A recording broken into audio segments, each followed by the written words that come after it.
vamos a entrar en materia ahora con la Feria del Libro y ya vamos a hablar de un tema que es el suicidio también hoy. Milton Enríquez ha escrito una obra, permítamela por favor, muy bien, por cierto, muy bien presentada Milton, o sea, tiene una portada muy interesante, aquí doctor Ritter, ahí está, para Jorge Eduardo Ritter, aquí tiene, tome. Se llama Los cuadernos delirantes de Pedrarias, o sea, de Pedro Arias Dávila.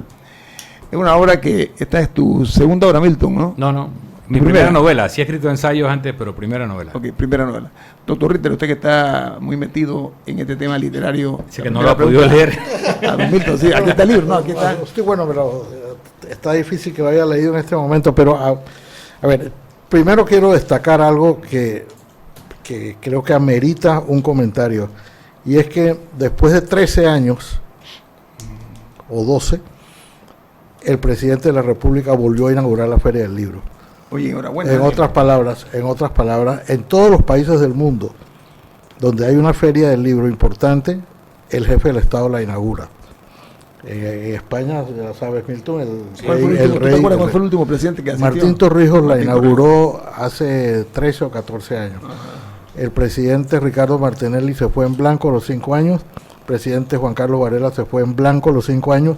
Y ahora, en su primer año, el presidente Laurentino Cortizo inauguró la feria. Fue también la primera dama y el alcalde, que creo que ya eso en sí mismo es el mejor augurio. No de que la feria vaya a ser buena o mala, sino que hay un interés genuino por la cultura. Esos son los mensajes que suelen mandarse, y creo que el de ayer fue muy, muy positivo. Y un reconocimiento también a esta importante actividad, ¿no? Yo creo que eso, y de verdad que saludo eso, gracias por decirlo. Y por esas coincidencias, ayer se aprobó también en tercer debate la creación del Ministerio de Cultura. De manera que la cultura está en la agenda. Está en la agenda. Sí. Bueno, de los tres aquí, que no somos el autor, el que sí lo ha leído bastante soy yo. Entonces yo voy a decir algunas cosas importantes. Yo siempre he sospechado de que yo soy medio judío, y cuando leo ese libro empiezo a leer sobre todo la primera parte. El libro hace muchos aportes. Él dice que es una novela, pero es una novela que te da instrumentos. O sea, eventos históricos están recogidos ahí. Más que eso. Todas las reglas de la tradición judía están ahí, que muchas son copiadas, el cristianismo también las practica. Entonces, los judíos tienen costumbres muy sanas, ¿no? La de comer una costumbre que ya se ha ido perdiendo, la cena, el Shabbat, lo que hacen ustedes, pero que los judíos luchan hasta denodadamente, porque eso tiene un significado. Pero hablamos de Pedrarias, yo creo que aquí... Sí, pero bueno, tampoco voy a revelar lo de... También compré el libro, Flo, ¿no? Sí, claro.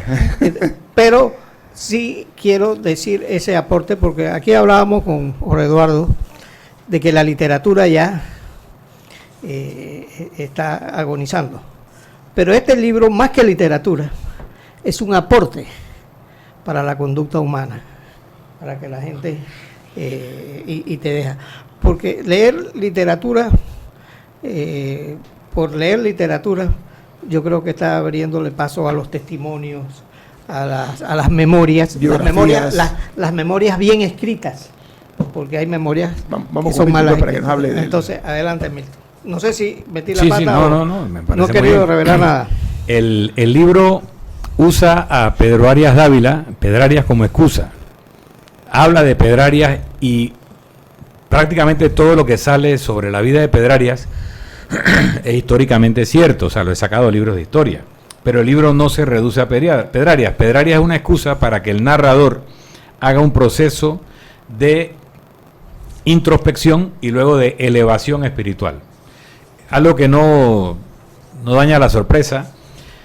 Es un empresario panameño que compra un libro que se parece a la portada del que ustedes compran, que está escrito de una forma ininteligible. Simplemente está escrito con caracteres y todo, pero no se entiende. Y le dijeron que eran los diarios de Pedro Arias Dávila que se encontraron en Nicaragua cuando se encuentran los huesos de él hace unos años. Y él lo trata de descifrar y nadie lo puede descifrar. Hasta que consigue cómo descifrarlo, pero cuando el que lo va orientando en el proceso le advierte que él no tiene la preparación espiritual para entender lo que iba a entender cuando lo entendiera. Perdonen el programa. Y entonces él empieza un proceso de purificación espiritual utilizando herramientas de distintas escuelas místicas, no solo del judaísmo, también del hinduismo, también del reiki, también del sufismo. Y entonces la novela te lleva a conocer ciertas normas de conducta de estas tradiciones místicas o religiosas, pero llevándote al universalismo, llevándote a un punto común que tienen todas. Y es el propósito del libro, llevarte a esa conclusión, que las diferencias nos pueden enriquecer y puede hacer la vida más importante, pero no nos deben separar, porque en el fondo tenemos una unidad común. Y tiene algunos elementos de misterio, tiene algunos elementos de novela negra, decía Irina Ardila en un artículo que salió ayer en La Estrella, que me va a presentar el libro mañana a las 6 de la tarde.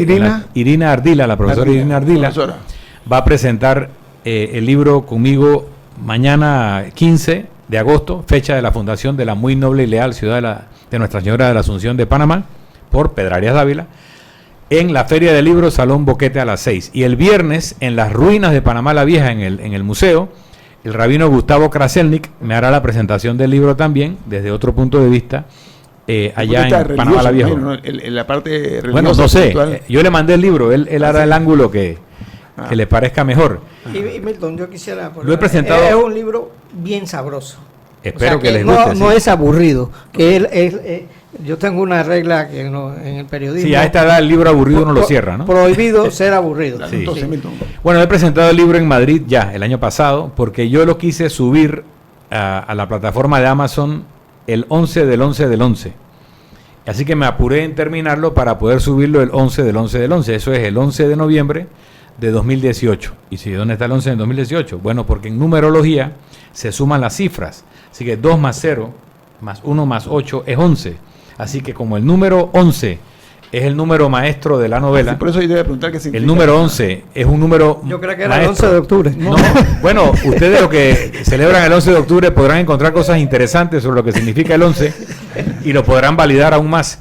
En numerología también los números tienen un significado, tienen un mensaje, y el 11, el 22, el 33 son números maestros importantes. Entonces aquí se explica qué significa el 11 y qué significa el 11 con respecto al 2, porque si tú lo lees en números romanos es 2. ¿Y qué significa el 11 y el 2? Que son características que pueden ser opuestas. Todo eso está como parte de la novela, que se desarrolla en la época contemporánea, pero que hace unos flashbacks, que dicen los autores, a otras épocas de la historia de la humanidad, y te producen alguna información que es pertinente a la narrativa. Ningún personaje es nadie que yo conozco, ni el narrador soy yo. Por supuesto, todo personaje tiene retazos del autor, de la vida de uno, que uno se la mete a algún personaje porque le sirve.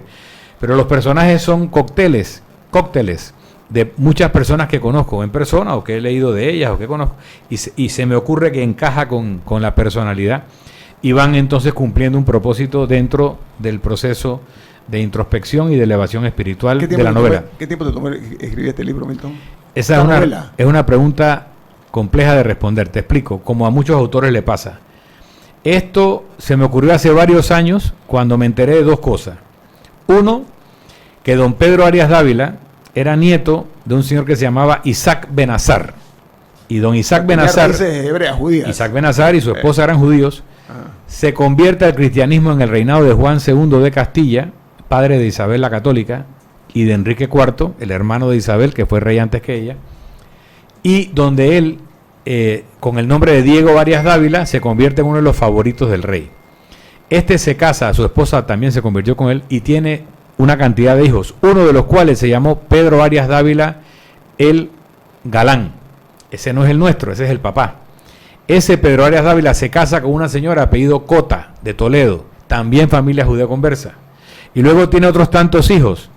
uno de los cuales, Pedrarias Dávila, el nuestro, se casa con una señora Fernández de Bobadilla, sobrina de los marqueses de Moya, Andrés Cabrera, el mayordomo de Palacio con Enrique IV y luego con Isabel de la Católica, y Beatriz de Bobadilla, que era la mejor amiga de Isabel la Católica, que decían en su época, después de Isabel de Castilla, la Bobadilla.